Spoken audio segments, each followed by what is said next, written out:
Mild stroke kayo. Kailan pa po? Last year po, March po. Last year na. Ganito po kasi yan.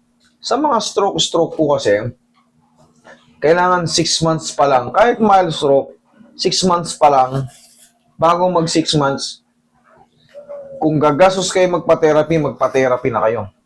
Kasi yung maiiwan sa 6 months, ano na po yun? Parang magiging pangkaraniwan sa iyo. May therapy ako. Tinirapy naman po siya. Ano po, 8 sessions po. Ngayon, ano nangyari? Wala, hindi na wala.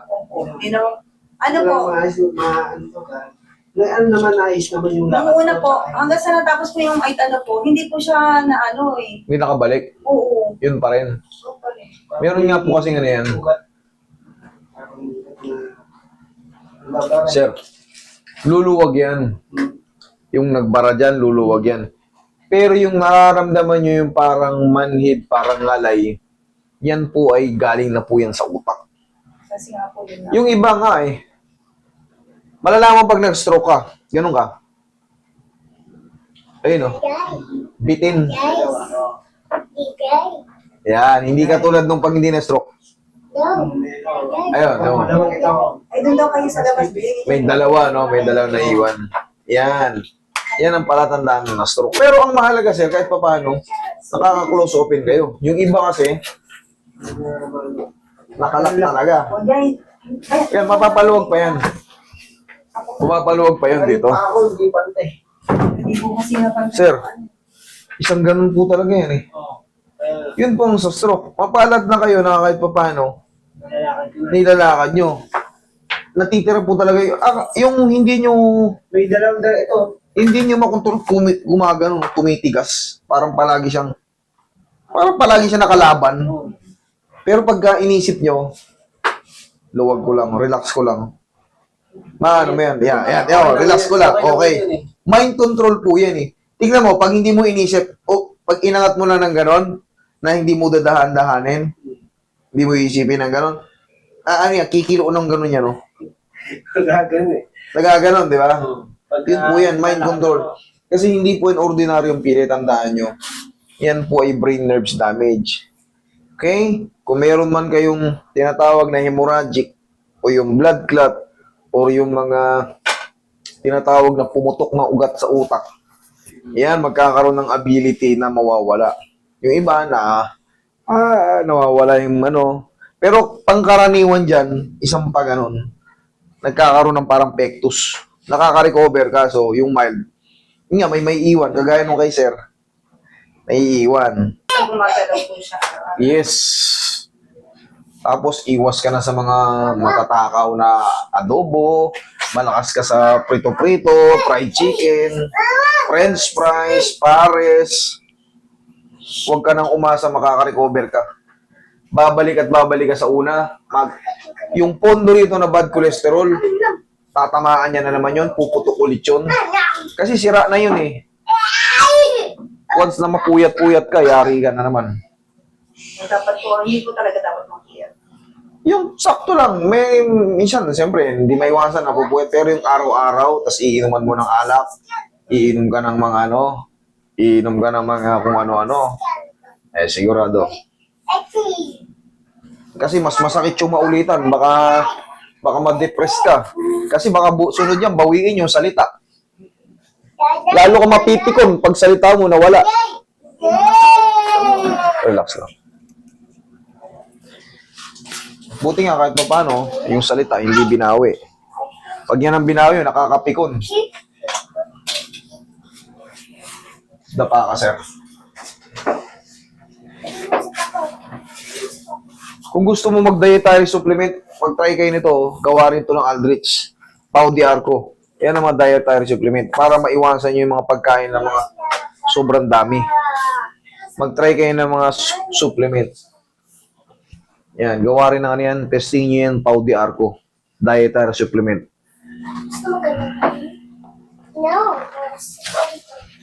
Pagkain din yan, supplement.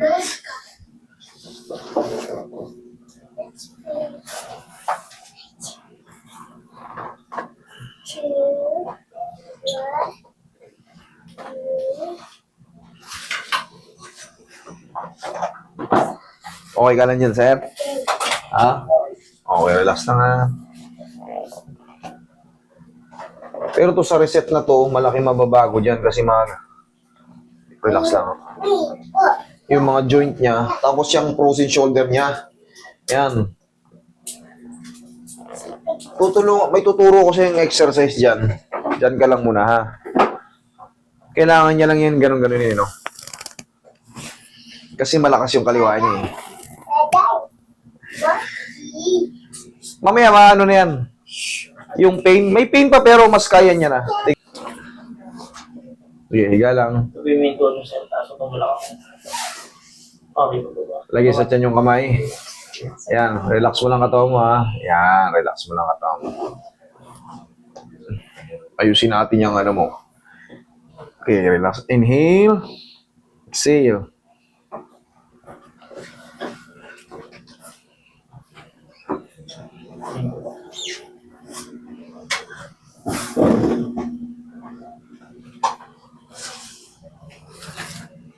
Tingnan mo, pag naka-relax ka, pero pag nag-move ka, galit ka agad, oh.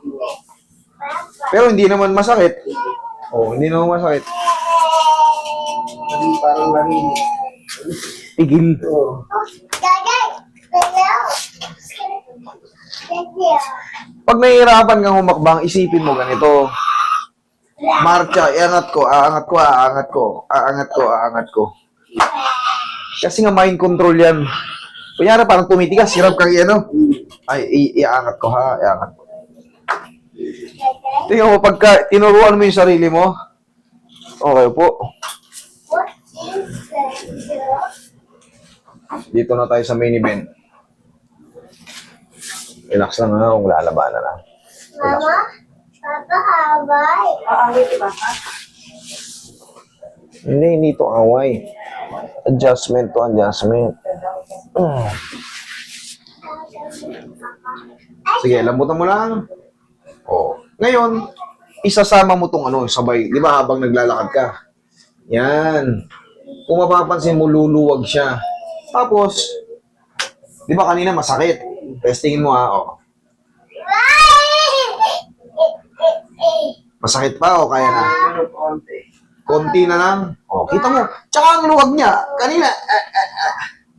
Yan. Bossing, ganito ang gagawin mo. Para ka lang din yan may frozen shoulder eh. Pero part ng stroke yan. Ang magpapaluwag dyan is ganito. Ganito ka. Ganito ka. Yan. Kaya naman, di ba? Kabila, pabila.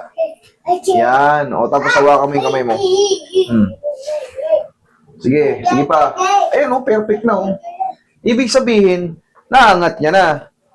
Tutulungan mo lang ito pansamantala. Yan yung pinaka-therapy mo para hindi na tayo magpaulit-ulit. Kasi, yan talaga mga na-stroke, tinitherapy talaga yun, mahaba. Pero sa tulong ng mga guide, kahit pa paano sa bahay niya pwedeng gawin yan. Tapos, haplusan mo lang ng, pag nangawit ka na, haplusan mo lang ng pau. Pero ito pinakamahalaga dyan, ha? Yung mga ganyan. Okay? Bossing. Ayan, pwede rin niya mga ganyan. Pero huwag mong sagadin, ha? Baka may umover, eh. Pero ito, sige, ganito ulit. Kayang-kaya naman. Pakabila. Kayang-kaya naman. O, pag ganito. Sarili nga, angat mo sarili mo. Yan, konti na lang. Sige pa, ganun mo pa. Oh, konting-konti na lang, bossing, at least naangat na. Ngayon, Hindi na. Kanina hindi ko makakam. kanina yun, pero ngayon iba na eh. Kita mo, improvement ka agad, oh. Oh. Tsaka mas maluwag, oh.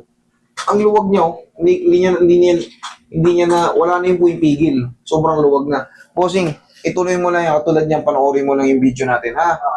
Okay? Pagaling ka, yun ang bawas lang sa mamamantika. Kasi, yun ang yayari sa'yo, ha? Thank you so much.